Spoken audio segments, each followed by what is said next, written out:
이 시간에 주의사항이라 그래야 될까요? 오늘 말씀을 읽고 또 말씀을 함께 강해하고 나누는 데 있어서 주의사항 한 가지를 말씀을 드려야 되겠습니다. 뭐냐면 오늘날 교회가, 특히 한국 교회가 기도의 능력, 또 은사, 또는 귀신 축사 등, 귀신 축사라 그러면 귀신을 쫓아낸 것 이런 말하죠. 그런 사역들을 많이 합니다. 또 그런 능력, 예언, 은사 중심의 사역을 하는 교회들과 또 그런 교회들이 많이 성장하고 자라는 것을 많이 보게 됩니다. 저는 개인적으로 제 안에 있는 신앙의 색깔 중에 그런 은사와 능력에 대한 긍정적인 태도를 갖고 있는 저의 신앙의 색깔이 있음에 대해서 매우 하나님께 감사합니다. 제가 어릴 적부터 다녔던 교회에서도 저는 어떤 신앙의 아주 어릴 적에 신앙의 생활을 시작할 그 무렵에서부터 교회 안에 벙어리로 또는 귀머거리로 평생을 사시던 분이 입과 귀가 열려서 말하고 듣는 것을 봤습니다. 또 그러니까 중학교 때부터 방언과 또 은사에 대한 체험들을 깊이 하게 됐습니다. 그래서 그런지 은사나 능력 또 그런 사역에 대한 거부감이 별로 없습니다. 저의 할머니가 저를 그냥 아주 조그만할 때부터 부흥회를 다 데리고 다니셨어요. 몸이 약하다고 그 겨울만 되면 감기에 많이 걸리고 그래서 할머니가 데리고 막 다녔어요. 나중에 한 좀 중학교 고등학교 때쯤 성장해서 부흥회를 갔는데 저희 어머니가 혹시나 이런 부흥회 막 크게 기도하고 그러는데 우리 아들이 막 놀라서 도망가면 어떡하나 걱정하셨는데 전혀 그럴 필요가 없으셨어요. 익숙해요, 저한테는. 그런데 이런 사역들 중에 한 가지 우리가 주의해야 되는 것이 있어요. 그건 뭐냐면 우리가 어떤 능력을 행한다거나 은사가 발현된다거나 귀신을 쫓아내고 병을 고친다거나 하는 그 일들에 너무 과도하게 집중한 나머지 복음의 영광과 예수 그리스도라고 하는 그 한 인격에 대한 관심을 뒤로 해버리는 것은 정말 위험한 일입니다. 이것은 마치 어항에 물을 갈기 위해서 물고기까지 놓쳐버리는 것과 같습니다. 여러분, 신비한 체험들은요, 불교에서나 이슬람교에서나 어느 종교를 뒤져봐도 다 있습니다. 요가를 해보십시오. 거기에는 신비한 체험이 없나요? 요가 어떤 거 하면 얼굴이 작아진대 뭐 이러면서 병이 다 낫는데 거기도 많이 있습니다. 단지 신비한 어떤 일들이 일어나는가에 관심을 갖지 말고 오늘 우리는 복음과 예수 그리스도라고 하는 그분이 오늘 우리에게 하신 일이 무엇인가, 또 그분의 인격이 어떤 분인가, 아니 그분 자체에 관심을 가져야 되는 거예요. 자칫 그런 신비주의적인 사역들에 열광하는 태도가 어떤 위험을 갖고 오냐면 오늘 우리의 구원을 가로막는 일들을 하게 될 수도 있다는 겁니다. 어떤 은사가 있다는 사람들, 능력을 행한다는 사람들, 야, 저 사람이 집회하면 능력이 나타나고 하는 그런 사역자들이나 집회에 열광하면서 정작 누구를 못 보게 돼요? 예수 그리스도를 보지 못하게 되는 수도 있습니다.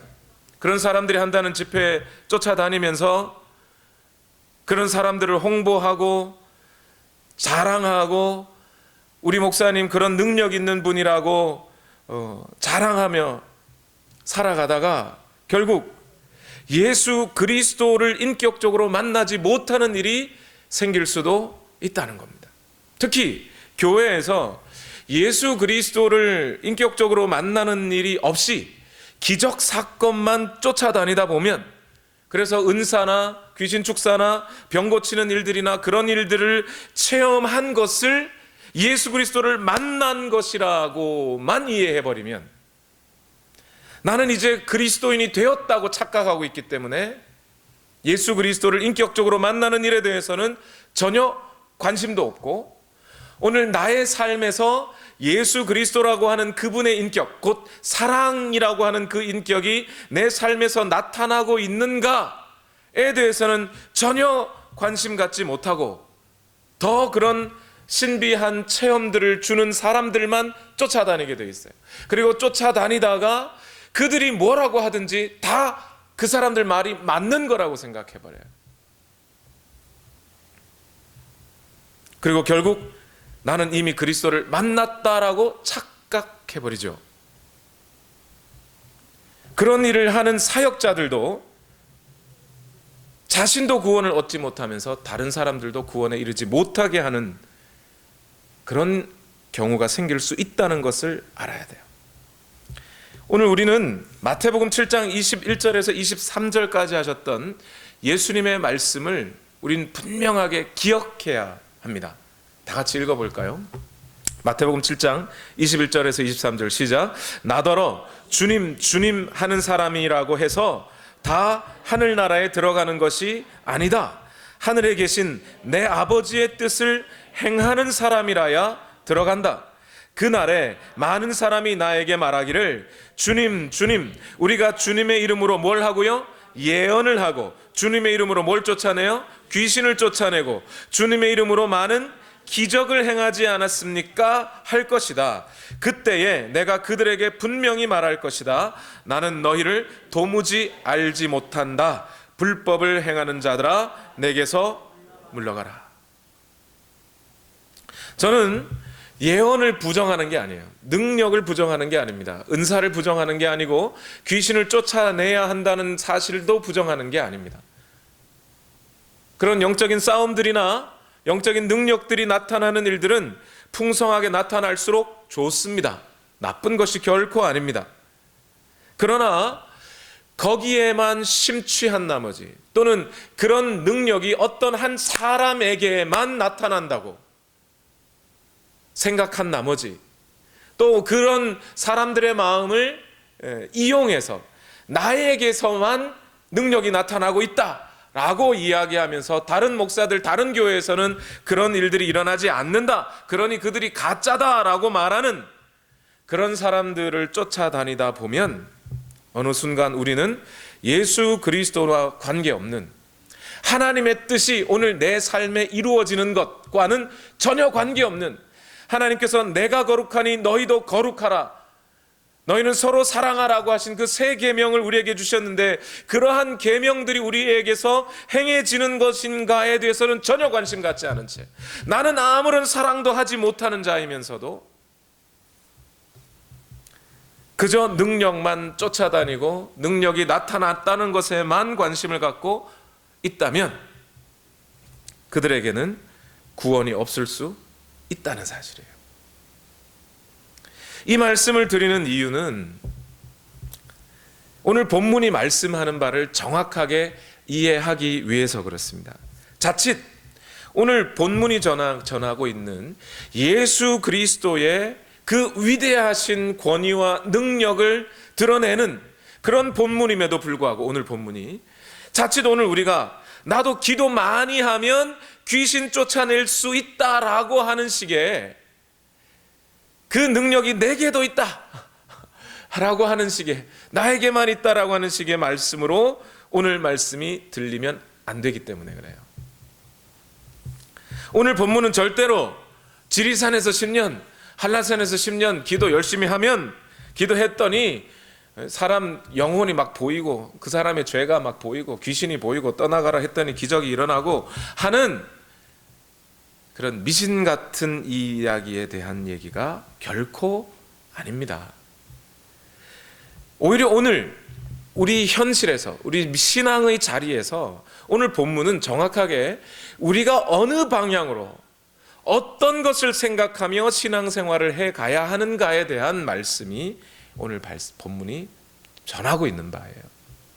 오늘 본문 누가복음 9장 37절부터 다 같이 한번 읽어보겠습니다. 시작. 다음 날 그들이 산에서 내려오니 큰 무리가 예수를 맞이하였다. 이랬어요. 오늘 37절 시작할 때 뭐라고요? 다음 날이라고 그래요. 언제부터 다음 날이에요? 어제 있었던 일이죠. 그러니까 다음 날. 어제 무슨 일이 있었어요? 예수님께서 세 명의 제자들 베드로와 야고보와 요한을 데리고 산에 올라가 기도하셨습니다. 기도하시던 중에 예수님의 모습이 변화하셨어요. 영광스러운 모습으로, 차마 형언할 수 없는 모습으로 변화하셨습니다. 그리고 예수님의 모습만 변화한 것이 아니라 예수님 양쪽에 누가 섰어요? 모세와 엘리야가 서서 예수님께서 이제 곧 예루살렘에서 이루실 일, 곧 새로운 출애굽 엑소더스에 관한 이야기를 하고 계셨다 그랬어요. 그리고 모세와 엘리야가 상징하는 것이 뭐예요? 모세는 곧 출애굽, 하나님께서 이루시는 그런 죄와 죽음으로부터 하나님의 백성을 일으켜내시는 그런 구원의 역사를 상징하는 인물이고, 또한 엘리야는 종말의 하나님의 날들에 대한 예언을 했던 예언의 선지자로서 새로운 종말의 하나님의 백성이 일어날 새 시대가 올 것이라는 것을 예언해 주는 예언자였죠. 그러니 이 두 가지 사역이 고스란히 예수 그리스도 안에서 드러나게 될 것이다 라고 하는 것을 알려주는 인물들이 모세와 엘리야였어요. 그리고 예수님이 그렇게 빛나게 변모하신 것을 제자들은 보았고, 그리고 모세와 엘리야가 구름 속으로 사라질 무렵 이제 예수 그리스도만 남으시고, 하늘로부터 음성이 있었는데 이는 내가 기뻐하는 나의 아들이다, 내 아들이다, 너희는 그의 말을 들어야 한다, 이렇게 말씀하셨어요. 그러고 난 그 일이 있었던 바로 다음 날이에요. 그 다음 날에라고 하는 이야기가 있는 것으로 보아 오늘 본문은 그 이전에 변화산이라고 하는, 정확하게 산 이름이 변화산인 것은 아니라 그랬죠. 그 변화산 사건에서 있었던 일들과 연결되는 일들이 오늘 일어나고 있다라는 것을 지금 누가가 전달해 주면서 다음 날 이런 이야기를 한 거예요. 그리고 다음 날 아침이 밝았는데, 새날이 밝았는데 어떻게 해요? 새벽종이 울렸네, 새 아침이 밝았네 하면서 희망찬 새 하루가 시작될 줄 알았더니 그렇지 않고 뭐요? 이날 새로운 문제가 또 생깁니다. 누가복음을 보면 다음 날 또는 새날, 다음 날을 되면 꼭 문제가 생겨요. 그리고 어김없이 그 문제와 사건 속으로 우리 주 예수 그리스도께서는 그 사건 안으로 들어가십니다. 그분이 영광스럽게 빛나던 그 변화산에서부터 내려와 인간의 현실 속에 예수님은 몸을 담그시는 거예요. 영광스러운 모습에 그런 빛나던 모습이 있었음에도 불구하고 오늘 예수님은 오늘 인간 사람들이 살고 있는 그 고된 하루 속으로 들어오시는 거죠. 제자들인 베드로와 야고보와 요한 역시 이 하루가 예수님과 함께 사역하는 하루가 되는 거예요. 그리스도인에게 주일이 있으면 뭐도 있어야 되는 거예요? 평일, 주중의 날들도 있다는 겁니다. 주일도 중요하지만 주중의 날들도 중요한 거죠. 그리스도인들은 예배당에서도 살지만 직장과 가정과 학업 중에서도 살게 되어 있다는 거예요. 영광스러운 하나님의 말씀을 받는 날이 있다면 동시에 현실의 삶으로 들어가서 그 하나님의 말씀을 이루어내면서 살아가는 날들도 그리스도인에게 반드시 존재해야 하는 날들이라는 거예요. 교회에 와서 예배 듣고 예배 드리고 말씀을 드렸으면 가정과 직장과 학교로 돌아가서 거기에서부터 그 말씀을 살아내는 일들이 있어야 된다는 겁니다. 간혹 보면 현실의 주중에 직장으로 학교로 가셔놓고는 자꾸 교회 걱정을 많이 하시는 분들이 있어요. 교회에 관심이 많고 교회 문제들에 대해서 어떤 깊은 염려 가운데 잘 되었으면 하는 바람으로 해주시는 거라면 얼마든지 감사합니다만, 그게 아니라 사람 이렇게 교회 성도들에 대한 의심, 목사에 대한 의혹의 눈초리로 교회 걱정하시는 분들이 간혹 계세요. 교회 일들은 목사가 잘 관리할 겁니다. 저한테 맡기시고 여러분들은 성실하게 생업 속에서 그리스도를 드러내는 일들을 하셔야 하는 거예요. 어제 그 매일 성경 큐티에도 보셨을 겁니다. 어제 본문이었나요? 오늘 본문이었나요? 데살로니가 전서 4장 11절과 12절 말씀이었습니다. 같이 읽어볼까요? 시작. 그리고 우리가 여러분에게 명한 대로 조용하게 살기를 힘쓰고 자기 일에 전념하고 자기 손으로 일을 하십시오. 그리하여 여러분은 바깥 사람을 대하여 품위 있게 살아가고 또 아무에게도 신세를 지는 일이 없도록 해야 할 것입니다. 그리스도인들이 능력을 쫓아다닌다고, 은사 쫓아다닌다고 하면서 평일도 없이 자신의 생업도 다 포기하고 그냥 거기 막 쫓아다니고 그러지 말라는 거예요, 여러분.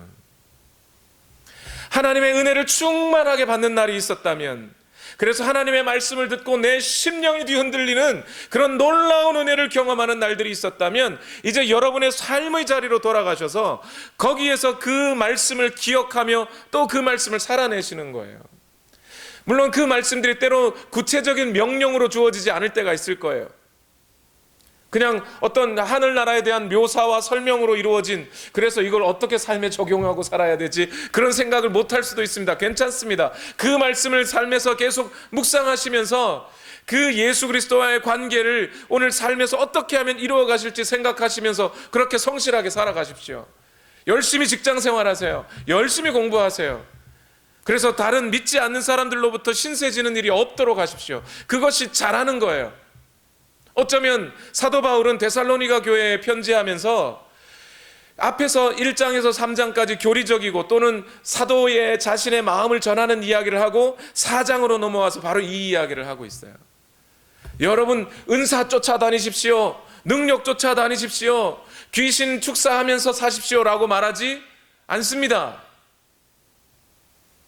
말씀을 들었으면, 여러분이 하나님의 말씀을 하나님의 말씀으로 받았으면 여러분의 삶으로 가셔서 그 삶에서 성실하게 일하십시오 라고 얘기하고 있어요. 그렇게 예수님이 오늘 현실의 세계로 들어오고 계신 거예요. 그렇게 현실의 세계로 내려왔더니 어떤 일이 있어요? 큰 무리가 맞이하였더라 이랬어요. 여기서 큰 무리가 왜 모였을까요? 이 큰 무리 속에는 제자들 9명도 있었을 겁니다. 그렇죠?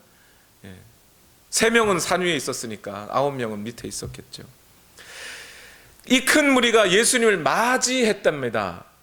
여러분, 이 맞이했다는 것이 경배 받으실 우리 주님, 나는 당신 앞에 무릎 꿇습니다 하고 맞이한 거예요? 아니라는 거 우리는 금방 알겠죠.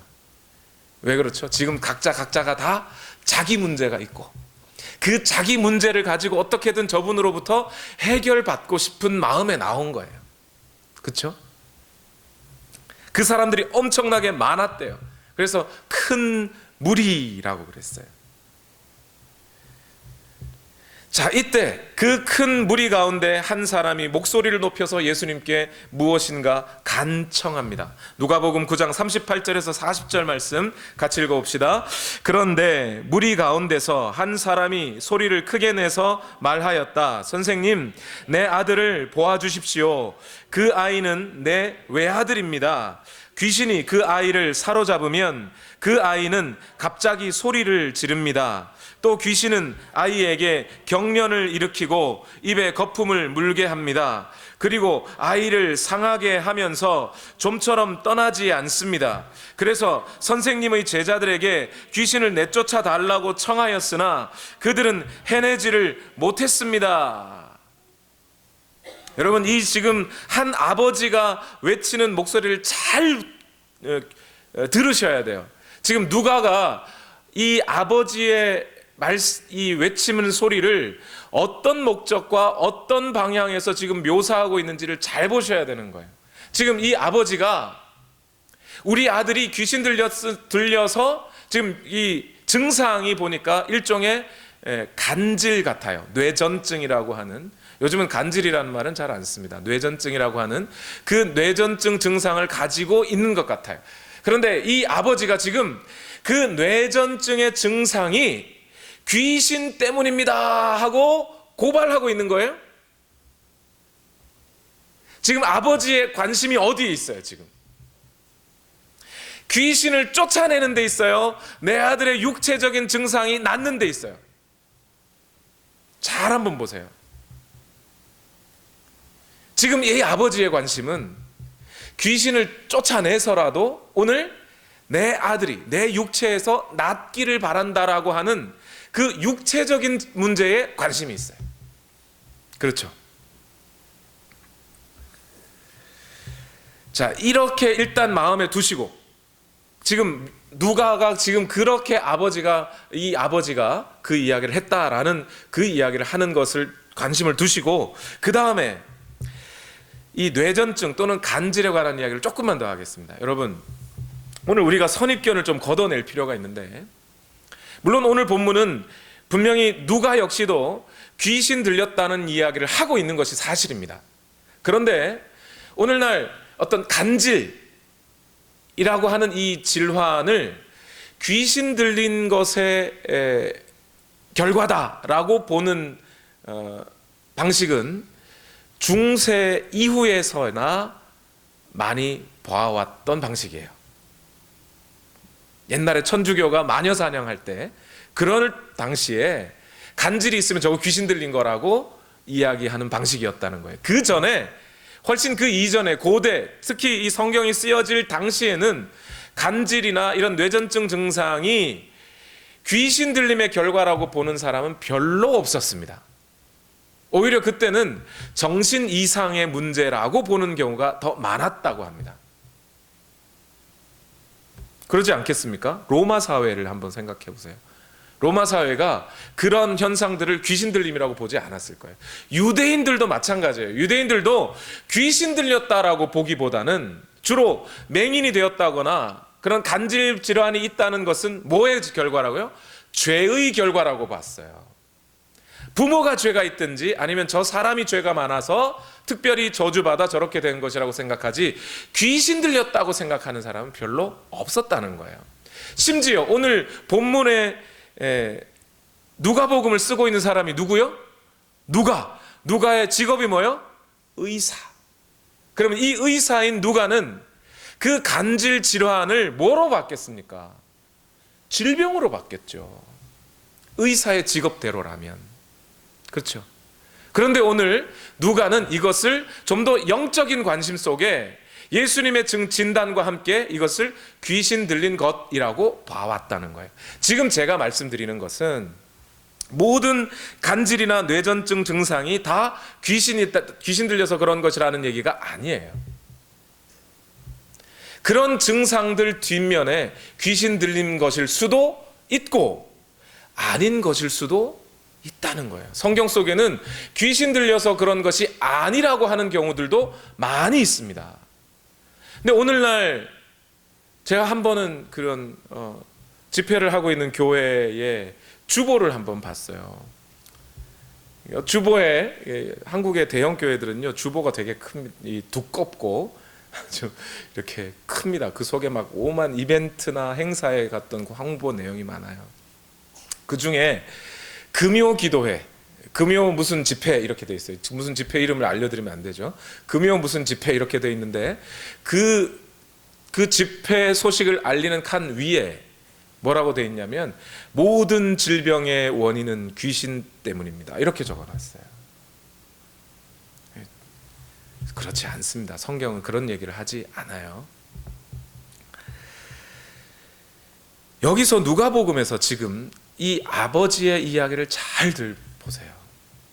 마태복음에도 이 기록이 있고 마가복음에도 이 기록이 있어요. 그런데 마태복음이나 마가복음과 달리 누가는 오늘 이 아이가 이 아버지의 외아들이라고 얘기하고 있어요.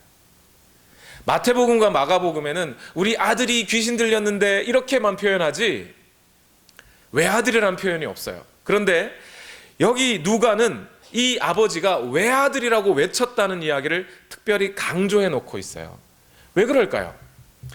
그 외아들이라고 하는 말을 써놓으니까 외아들이 귀신 들려가지고 간질을 앓고 있으면 얼마나 고통스러울까? 그것 때문에 얘기하는 것 같지만 여러분 앞에서 뭐라고요? 이 본문이 뭘로 시작했어요? 다음 날로 시작했어요. 그 전날 산 위에서 어떤 일이 있었다고요? 하나님께서 그 하나님의 외아들 예수 그리스도를 온 인류를 위한 메시아라고 보여주시는 사건이 산 위에서 있었잖아요.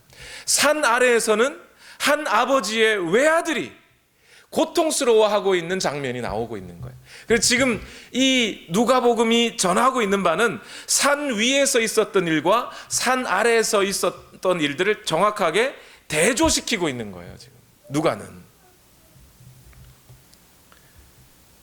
산 위에서는 하나님의 아들이, 하나님께서 어떤 음성을 들려주셨어요? 이는 나의 기뻐하는 아들이다. 그런데 산 아래에서는요, 그 아들이 내 고통스러운 아들인 거예요. 그렇죠. 산 위와 산 아래를, 하나님의 나라와 이 땅의 나라를 대비하고 있는 거예요. 산 위의 영광이 산 아래에 영향을 주어야 한다는 얘기죠. 하나님의 말씀을 받는 자리가 하나님의 말씀을 실천하는 자리에 영향을 주는 것이어야 한다는 겁니다. 오늘 여러분이 주일날 하나님의 예배 가운데 하나님의 말씀을 받는 그 사건이 이제 여러분의 삶의 자리로 가서 그 삶의 자리에 영향을 주는 것이어야 한다는 거예요. 주일도 중요하고 평일도 중요합니다. 둘 다 중요해요. 하나님께 공예배로 드리는 것도 중요하고 우리의 삶을 예배로 드리는 것도 중요합니다. 그런데 성경을 읽어보면 반드시 그것에는 순서가 있어요. 뭐가 먼저예요? 하나님의 말씀을 받는 것이 먼저예요. 하나님의 은혜로 충만하게 받는 것이 먼저예요. 그런 다음에 삶의 자리로 가서 그 하나님의 은혜가 영향을 미치는 방식으로 되어 있다는 겁니다. 오늘 산 위에서 그 영광스럽게 변모되었던 하나님의 외아들이 이제 이 땅에 내려와 사람의 외아들을 고치는 장면이 나오는 거죠. 그래서 지금 누가는 이 대비를 해놓고 있는 거예요. 뿐만 아니라 잘 생각해 보세요. 산 위에 사람 몇 명 있었어요? 모세, 엘리야 빼고 예수님 1명, 그리고 제자 3명, 4명 있었어요. 그죠? 모세와 엘리야까지 포함해서 6명. 산 아래는요, 몇 명 있었어요? 모르겠습니다. 큰 무리라 그랬어요. 그 큰 무리에 제자 몇 명이요? 9명. 근데 산 위에서는 영광스럽더니 산 아래는요, 지금 귀신 들려 난리 났어요. 지금 모든 문제가 쑥대밭. 인간의 삶이 완전히, 그리고 제자들은 그거 고치겠다고 뭔가 시도해봤는데 실패한 거죠. 거기에 대해 아버지는 실망하고 있고. 여러분, 숫자가 중요하다, 중요하지 않다?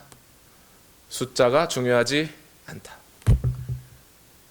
위에서 몇 명 있었느냐, 밑에는 수천 수만 명이 있어도 숫자가 많고 적음에 있는 많고 적음이 중요한 게 아니라 바로 그 공동체 안에 누가 있어야 된다는 거예요? 예수 그리스도께서 계셔야 된다는 거예요.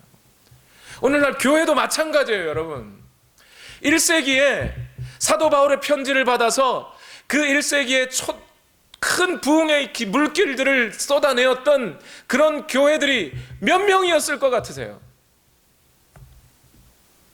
성지순례를 가가지고 보면요, 터키나 그리스 안에 큰 교회들이 되게 많습니다. 사대에 있었던 그 경기장이나 뭐 라우디게아에 있었던 그런 성전터나 이런 거 보면요, 엄청나게 커요.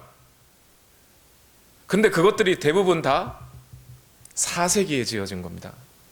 1세기 교회들은요, 바울의 편지를 받았던 교회들은 가정교회예요. 그냥 가정집에서 모였어요. 집이 아무리 커봐야 몇 명 모이겠습니까? 개인 집이 아무리 커봐야. 미국 와서 보니까 집들이 다 커가지고 그 집 안에 한 50명까지 앉을 수 있겠더군요. 근데 그 2000년 전 가정집이 커봐야 얼마나 컸겠어요. 30명 앉으면 옹기종기 앉아야 될 집일지도 몰라요. 그런 집에서 모이던 교회들이에요. 로마에만 해도 그런 가정교회들이 몇 개가 그냥 있었던 거예요.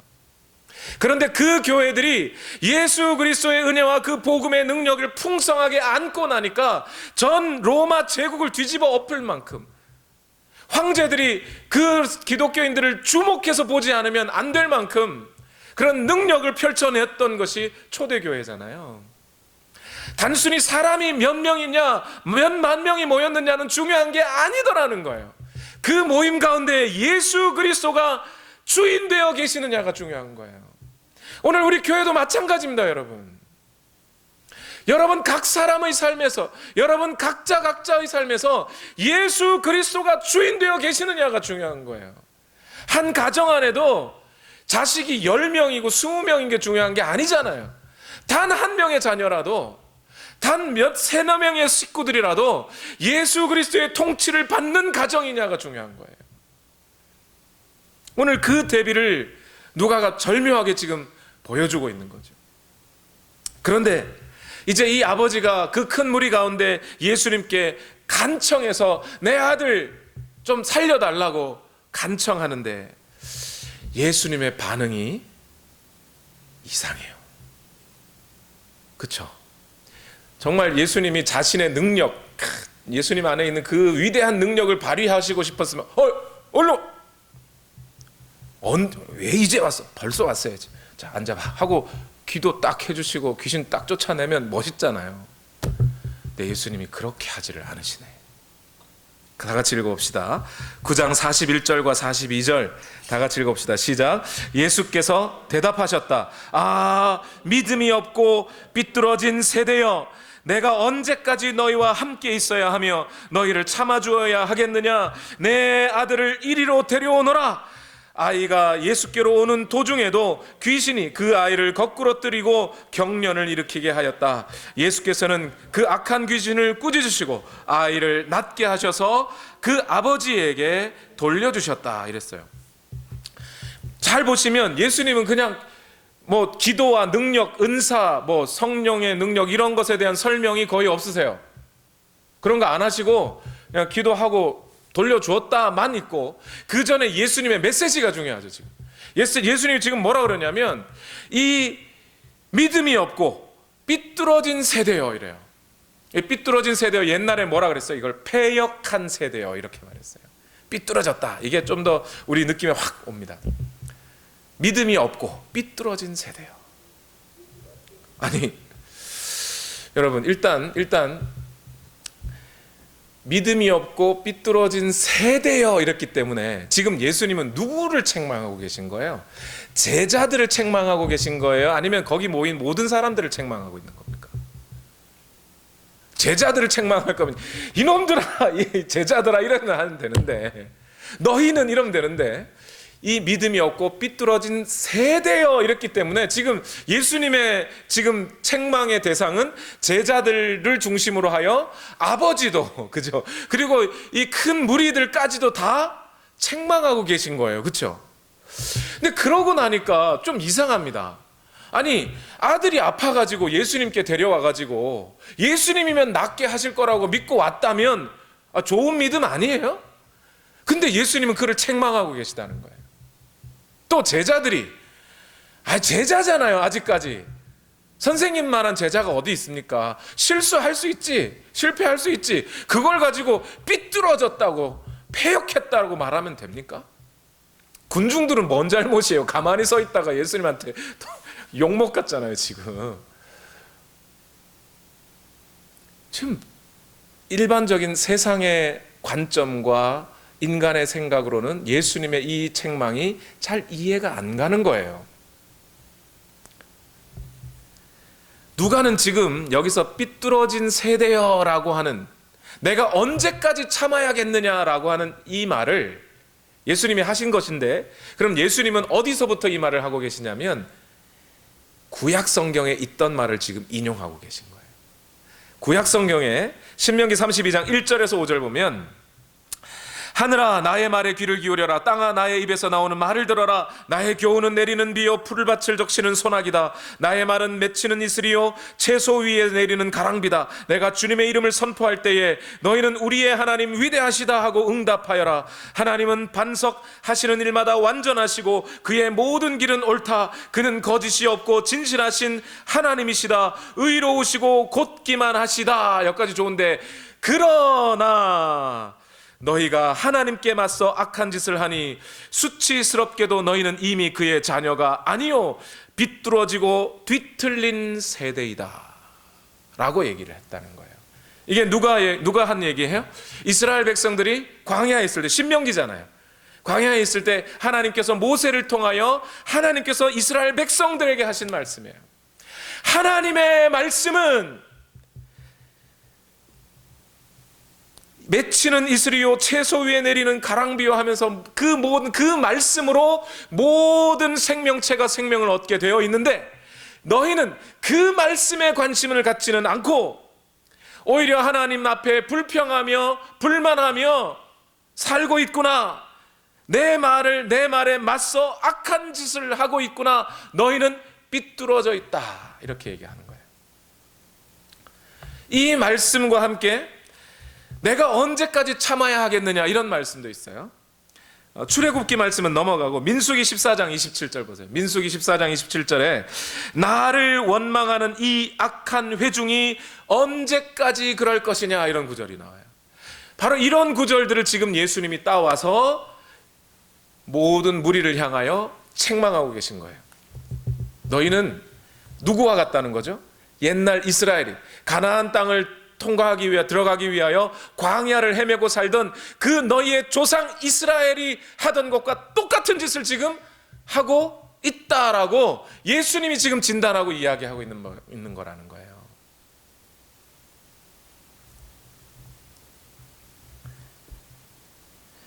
이스라엘 백성들이 하나님의 말씀에는 관심 갖지 아니하고 하나님께서 자기들을 향하신 하나님이 원하시는 뜻이 무엇인지는 관심 갖지 않고 내 문제,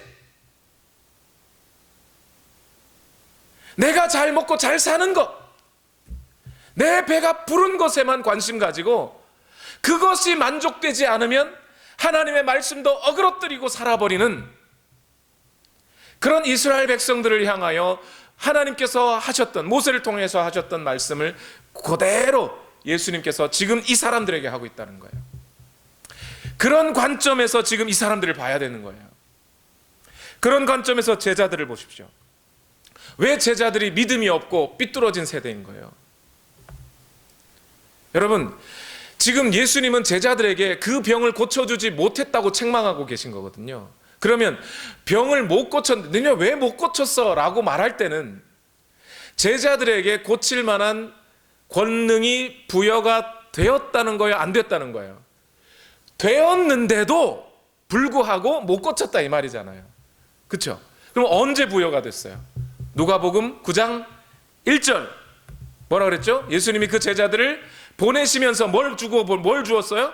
귀신을 쫓아내고 병을 고칠 만한 권능을 주시니라, 이렇게 했단 말이에요. 예수님이 그 권능을 주셨단 말이에요, 제자들에게. 그런 제자들에게 그런 권능을 주셨음에도 불구하고 그들이 그 예수님으로부터 받았던 권능을 무시한 채, 그죠? 자기들의 어떤 방법들을 통해 고쳐보려고 했더라는 거예요. 그러니까 실수한 거고 실패한 거고, 그래서 예수님께서는 그들에게 믿음 없다고 책망하고 계신 거예요. 두 번째, 이 아버지는 뭐 때문에요? 앞에서 말씀드린 바대로 그 아들이 갖고 있는 영적인 문제들에 대해서는 관심이 없고 그저 내 아들이 육체적으로 낫기만을 바라고 있다는 거예요. 겉으로는 이 아버지는 귀신을 언급하고 있지만 정작 이 아버지의 관심은 병 낫는 데 있습니다. 그 병 낫기를 바라는 것이 뭐가 잘못인가요? 그 자체로 아버지의 부성애가 있는 것인데 감동적인 것이지 않나요? 전혀 잘못되었다는 얘기는 아니에요. 그런데 이 아버지의 말을 보세요. 그 병이 낫기 위해서 당신 제자들에게 데려다 왔는데 제자들이 그거 못 고치네요. 당신이 좀 고쳐주십시오. 지금 이 사람에게서 있는 예수님에 대한 상이 어떤 거예요? 예수님은 어떤 분이죠? 지금 병 고치는 분. 귀신보다 힘이 셀까? 안 셀까? 이 정도의 차원에서 예수님을 이해하고 있는 거죠. 변화산상에서 예수님이 보여주셨던 그 영광스러운 모습은 어떤 거예요? 이 땅에 하나님의 나라를 끌고 내려오실 그 영광의 하나님, 그 모습 그대로를 이 예수 그리스도께서 비추시고 밝히시고 보여주셨고, 지금까지 누가복음 1장에서부터 9장에 오기까지 내가 그 일을 하러 왔다고 계속해서 선포하고 계신데도 사람들은 거기에 관심을 갖지 않고 내 새끼 병난기를 바란다는 거예요. 예수님이 그 능력이 없는 분이 아닙니다. 분명히 나중에 고쳐주시지요. 그러나 그 아버지의 인식 속에는 내 문제가 제일 큰 거예요. 내 아들 병 낫는 게 가장 큰 문제인 거예요. 그 문제를 가지고 예수 그리스도 앞에 와봤는데 예수 그리스도도 안 보여요. 왜요? 내 문제가 크니까. 이런 사람이 하나님께서 너희는 거룩하라, 내가 거룩하니 너희도 거룩해라, 예수님이 새 계명을 너희에게 주느니 서로 사랑하라 라고 하는 계명을 지킬 수 있겠습니까? 그 하나님의 뜻이 이 아버지의 삶에서 이루어지겠어요? 어렵습니다. 내 문제가 크고 내게 닥친 문제가 가장 큰 사람은 사랑할 수 없습니다. 이 무리들도 보세요. 한 아버지가 그 외아들이 간질로 고통스러워하면 얼마나 힘들까요? 이 중 어느 하나라도 이 아버지를 도왔다거나 권면했다거나 하는 사람이 있습니까? 없어요. 그래서 예수님은 말합니다. 믿음이 없고 삐뚤어진 세대요. 그들이 하는 일이 하나님을 원망하고 불평했던 이스라엘 백성들과 다를 바가 없더라는 거예요. 살아계신 하나님을, 능력의 하나님을, 모든 피조물을 지으신 하나님을, 우리가 함부로 말하기도 어려운 그 위대하신 하나님에 대해서는 인지하지 않더라는 거예요. 그 점에 있어서는 똑같더라. 마태복음은 똑같은 이 본문에서 믿음이 없었다라는 것을 예수님이 꾸지람하신 원인으로 기록하고 있어요. 마가복음은 저와 여러분이 잘 알고 계신데, 예수님이 제자들이 이걸 못 고치니까 예수님이 내려오셔서 뭐라 그랬죠? 기도 외에는 이런 종류가 나갈 수 없다, 이런 얘기를 하셨어요. 그러니까 기도하지 않음 또는 기도 외에는 너희가 이 병을 고칠 수 없다는 이야기를 하고 계시죠. 누가복음 오늘 마태와 함께 믿음 없음을 예수님이 꾸지람하고 있는 원인으로 제공하고 계세요. 그런데 여기서 저는 아주 흥미로운 것 한 가지를 발견합니다.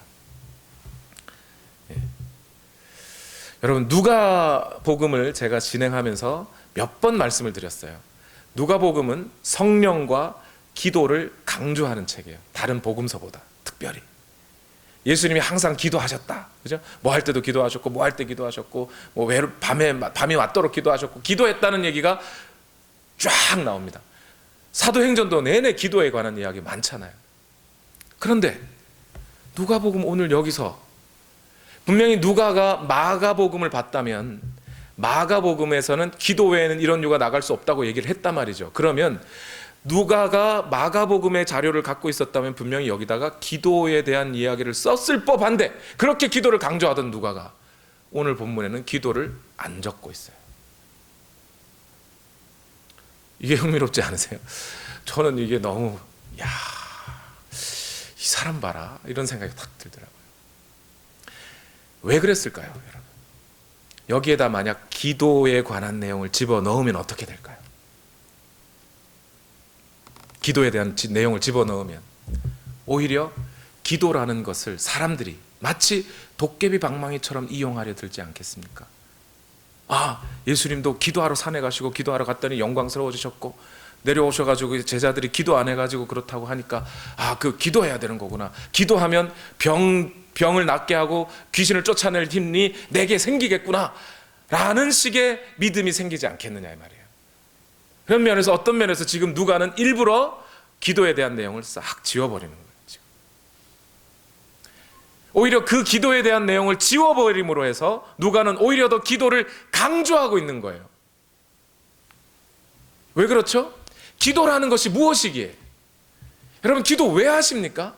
여러분이 갖고 있는 아픔, 고통, 문제들을 가지고 하나님 앞에 나와서 그것 해결해 달라고 하는 것도 기도가 맞아요. 그런데 근본적으로 예수님이 하셨던, 누가복음을 통해서 쭉 살펴볼 때 예수님이 하셨던 기도의 방식은 어떤 것이었나요?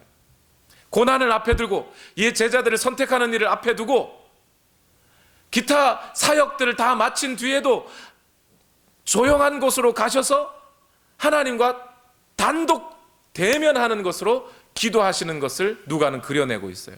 무슨 얘기죠? 기도라는 것은 단순히 능력을 끌어내리는 것이나 내게서 없던 능력이 마술처럼 생겨나게 하기 위해서 쓰는 게 아니라는 거예요.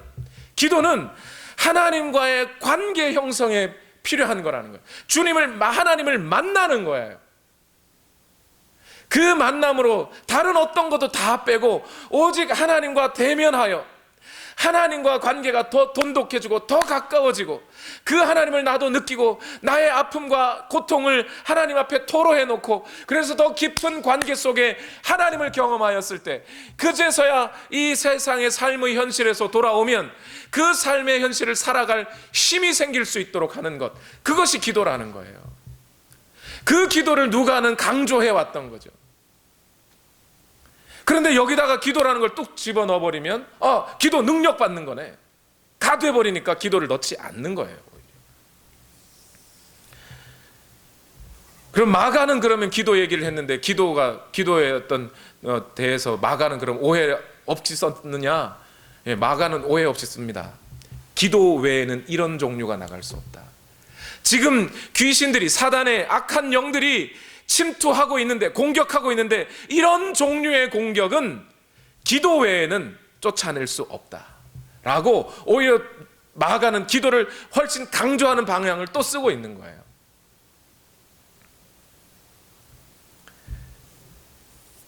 그러니 여러분, 기도라는 것에 대해서 오늘 매우 누가는 신중하게 적어내리고 있다는 거 아시겠죠? 기도는요, 여러분, 물론 요즘 많은 사람들이 그런 얘기 합니다. 기도는 가르치는 게 중요한 게 아니고, 기도는 기도에 대한 설교하는 게 중요한 게 아니고 100시간 설교하는 것보다 1시간 기도하는 게 중요하다, 그런 얘기 하시는 분들이 있어요. 맞습니다. 저도 인정합니다. 그래서 기도 많이 하셔야 됩니다. 그런데 오늘 본문을 통해서 이해하는 것은 뭐냐면, 기도는 그렇다고 해서 막무가내로 향방 없이 막 하면 안 된다는 거예요. 하나님 불렀다, 아버지 불렀다, 예수님 불렀다, 주님 불렀다, 여호와 불렀다, 뭐 이렇게 하면서 기도하는 게 중요한, 그런 기도하에서 막 오래 있고, 그게 기도가 무슨 체력 단련입니까? 그런 식으로 하는 것이 중요한 게 아니라는 거예요. 오늘은 이 본문은 기도도 역시 배워야 한다는 거예요. 훈련되어야 하고 분명히 배워져야 할 부분도 필요하다는 얘기를 하고 있는 거예요. 오히려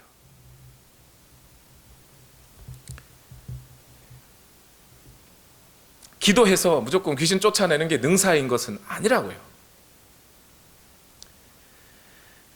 이 아픈 아이는 이제 어떻게 될까요? 그 어른들의 갈등 사이에서 안타깝게도 관심받지 못한 채, 아픈 건 이 아이잖아요, 그렇죠? 귀신의 소나기에서 고통당해야만 했을까요? 예수님께서는 그 패역한 세대들로부터 그 아들을 내놔라 하십니다. 그리고 그에게서 귀신을 쫓아내시고 병을 고치시고 아버지에게로 돌려줍니다. 여러분, 이 상황을 보세요. 비록 예수님이 책망하셨지만 그 책망은 사람들을 쫓아내고 버리고 비난하고 없애려는 책망이 아닌 거죠. 결국 그들을 다시 하나님께로, 하나님의 사랑을 또 보여주고 영광을 드러내고, 그래서 하나님 안으로 들어오게 하시려는 책망이었다는 것이 보여지지 않습니까? 그리고 결국 예수님은 이것을 아주 간단하게 해결해 버리세요. 그 얘기는 뭐죠? 지금 누가복음이 강조하는 것은 기도의 능력이 있다, 기도의 능력이 없다는 얘기가 아닙니다. 기도의 능력이 있다는 것을 강조하는 것도 아니고, 귀신 쫓아내야 된다는 걸 강조하는 것도 아니고, 지금 누가가 강조하고 있는 건 뭐예요? 예수님이 이런 분이라는 겁니다. 그런 인생의 문제들에 대해서 우리가 그렇게 고통스럽게 안고 있던, 이거 해결 안 되면 나 죽을 것 같아 하는 그런 문제들조차도 예수 그리스도 앞에 가면 아무것도 아닌 것이 되는 그런 능력과 권위를 가지신 분이 우리 주 예수 그리스도라는 사실을 누가가 드러내주고 있는 거예요. 그러면 그 주님 앞에서 우리가 할 일은 뭡니까? 내 질병의 문제, 고통의 문제, 내 가족들의 문제, 관계의 문제, 갈등들, 이 삶 속에서 찾아오는 수많은 어려움들이 우리에게는 없겠습니까? 있죠. 그런데 그것이 있을 때 우리는 뭐 해야 된다는 거예요? 그러면 그분 앞에 가서 기도하는 거예요. 우리 주변에 있는 사람들에게 우리는 뭐 해야 돼요? 사랑하는 거예요. 간단하죠?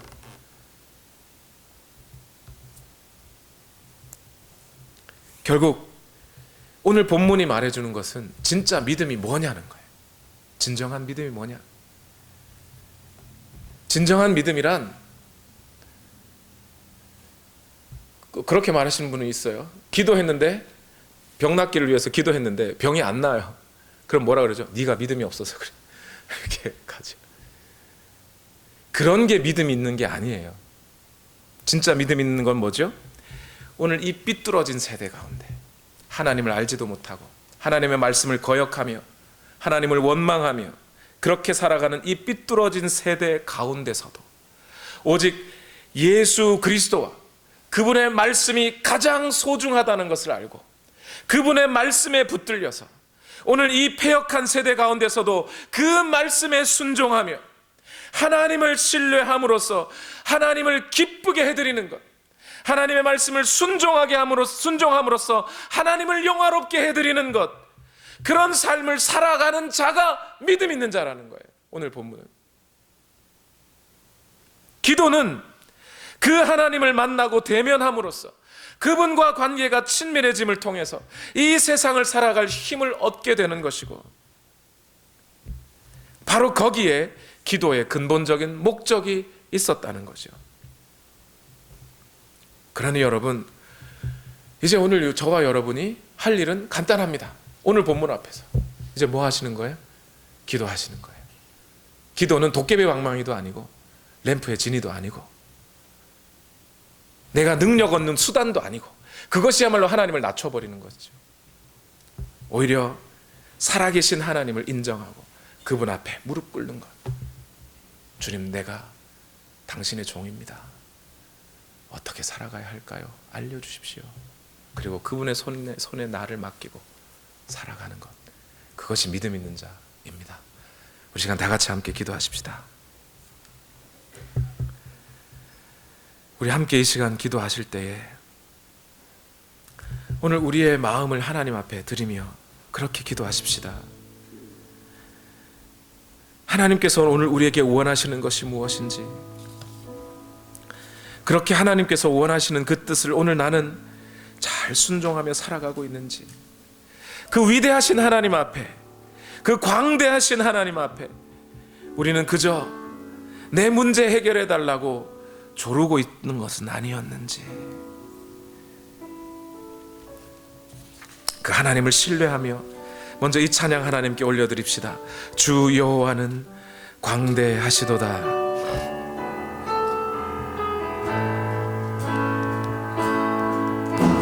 주 여호와는 광대하시도다.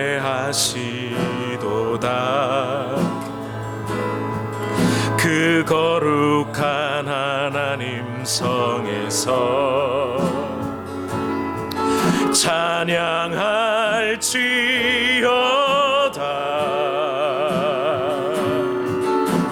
주 승리 우리에게 주셨도다. 주 승리 우리에게 주셨도다. 모든 원수 물리치셨네. 엎드려 절하세. 다 주의 크신 이름 높이며, 주의 크신 이름 높이며, 우리에게 행하신 위대한 일 감사하세. 오 주의 진실하신 그 사랑, 온 땅과 하늘 위에 계셔 홀로 영원하신 이름, 다 주의 크신 이름 높이며 다 주의 크신 이름 높이며 우리에게 행하신 위대한 일 감사하세. 오 주의 신실하신 그 사랑 온 땅과 하늘 위에 계셔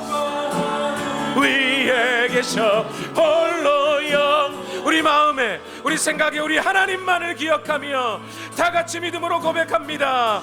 다 주의 크신 이름 높이며 신 이름 높이며 우리에게 행하신 위대한 일 감사하세.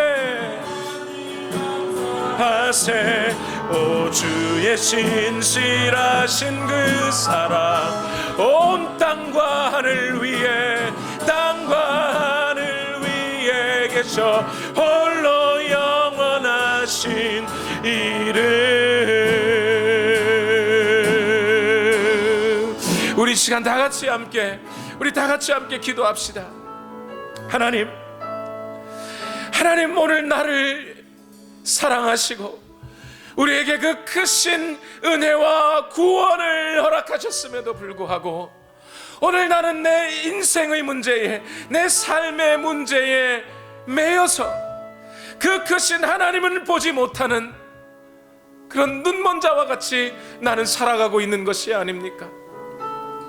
사도 바울이 에베소 교회를 위하여 기도하였던 것처럼 주여 저들의 눈을 여시고 마음의 눈을 열어주셔서 교회 가운데 역사하시는 그 하나님의 능력의 지극히 크심이 어떠한지를 알게 하옵소서 하였던 것처럼 주여 오늘 우리의 눈을 열어주셔서 오늘 우리 교회 가운데 역사하시는 하나님의 그 위대하신 능력을 보게 하여 주시고 그 능력 안에서 우리 삶에 찾아오는 수많은 고난의 고통의 문제들을 넉넉히 싸워 이길 믿음을 주여 오늘 내게 허락하여 주시옵소서. 우리 시간 다 같이 주여 한번 외치시고 합심하여 통성으로 기도하겠습니다. 주여 살아계신 하나님 오늘 우리에게 행하신 그 하나님의 위대하신 능력을 오늘 나의 눈을 열어 보게 하여 주시옵소서. 에베소 교회 성도들이 고난 중에 있을 때 고통 중에 있을 때 박해 가운데 있을 때에 살아계신 하나님을 인하여 능력의 하나님을 인하여 그 권능을 보았다면 그들이 넉넉히 싸워 이길 수 있을 것이라 믿고 사도 바울은 그들을 위하여 중보기도 하였습니다. 하나님 오늘 이 시간 우리가 오늘 나의 심령을 위하여 오늘 내 삶을 인하여 하나님 앞에 기도합니다. 먼저 그의 나라와 그의 의를 구하라. 그리하면 이 모든 것이 너희에게 더할 것이라 약속하셨던 너대로 오늘 우리 심령 가운데 오늘 우리 모든 성도들의 심령 가운데 이 살아계신 하나님 우리 주 예수 그리스도의 위대하신 능력이 어떠한지를 보게 하여 주옵소서. 죽음 가운데서 그를 살리신 능력 오늘 교회 가운데 역사하시는 그 하나님의 위대한 능력이 어떠한 것인지를 보게 하여 주시옵소서. 천지 창조 때부터 지금까지 인류가 지었던 죄와 그 죽음의 권세를 깨뜨리고 살아계신 하나님이 오늘도 우리 가운데 함께 하시는 그 능력이 어떠한 것인지를 알게 하여 주시옵소서. 그 능력 앞에 부복하게 하여 주옵소서. 그 위대하신 하나님의 은혜 앞에 무릎 꿇게 하여 주옵소서. 그 주님 앞에 나의 인생을 드리게 하옵소서. 그 살아계신 하나님 앞에 나의 생각과 마음을 열어내게 하여 주시옵소서.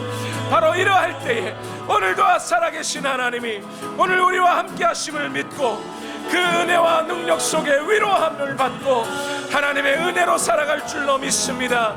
하나님 오늘도 역사하여 주시옵소서. 주여 우리의 눈을 열어주옵소서. 우리의 마음의 눈을 열어주시옵소서. 그러할 때에 하나님 오늘 하나님의 능력을 발견하고 살아계신 하나님과 은혜 속에 살아갈 수 있을 줄로 믿습니다. 하나님 오늘도 역사하여 주시고 주의 은혜와 사랑으로 채워주시옵소서. 하나님 함께하여 주시기를 원합니다. 주님 인도하여 주시고, 오늘도 살아계신 하나님이 나여서, 오늘도 역사하실 하나님이 나여서 살아가게 하여 주시옵소서. 주님 인도하시고 채워주시기를 원합니다. 하나님 인도하여 주시옵소서. 온 땅과 하늘 위에 계셔 홀로 영원하신 이름, 우리